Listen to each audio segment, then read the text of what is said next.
ये भी तो एक बात है ना कि आप लोगों से बाद में आया और आज खेसारी का गाना चांदी पे बज रहा। शर्म आनी चाहिए आप सबको। आज एक लड़का छोटा सा भैंस पे चढ़ने वाला आदमी मंगल ग्रह पे अपने गाने को बजवा रहा है और ये पब्लिक बोलता है तो चलता है। अच्छे अच्छे स्टार बात पे बोल रहे हैं, इसका मतलब हमने सुना अंतरिक्ष में।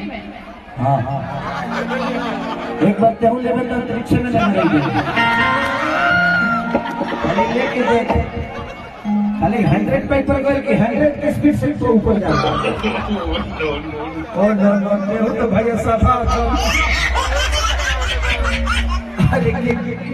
एक बार फिर से खेसारी लाल यादव पवन सिंह के साथ साथ भोजपुरी के सारे स्टार को खोद दिए। जी हाँ, इस वीडियो में देख सकते हैं कि खेसारी लाल यादव स्टेज पे बोलते हुए नजर आ रहे हैं। खेसारी लाल यादव ये आगे ये कहना चाहते हैं कि एक भैंस चराने वाला लड़का, आप लोग को शर्म आनी चाहिए कि एक भैंस चराने वाला लड़का इतना आगे चला गया आप लोग से, और यहाँ तक कि अंतरिक्ष में भी दूसरे ग्रह पे भी गाना बज रहा है। आपको पता चल गया होगा कि किस बात को लेकर टारगेट कर रहे हैं। जी हाँ, खेसारी लाल यादव के बारे में आपको पता होगा कि पवन सिंह बोले थे, मजाक इनका उड़ाए थे कि इनका तो अंतरिक्ष में गाना बजेगा। इसी को लेकर खेसारी लाल यादव बोलते हैं, वैसे तो हंसी मजाक खेसारी लाल यादव बोले हैं। जी हाँ, सीरियस बात एक भी नहीं बोले हैं, ना ही किसी का नाम पकड़े हैं, पर खेसारी लाल यादव इंटरटेनमेंट करते हुए ऐसे ही नजर आ रहे हैं। आपको देखकर कैसा लगा नीचे कमेंट में बताना ना भूले। वीडियो को एक लाइक करें, लोगों तक ज्यादा शेयर करें, चैनल को सब्सक्राइब कर ले, फेसबुक देख रहे हैं तो फॉलो करके जुड़ जाइए।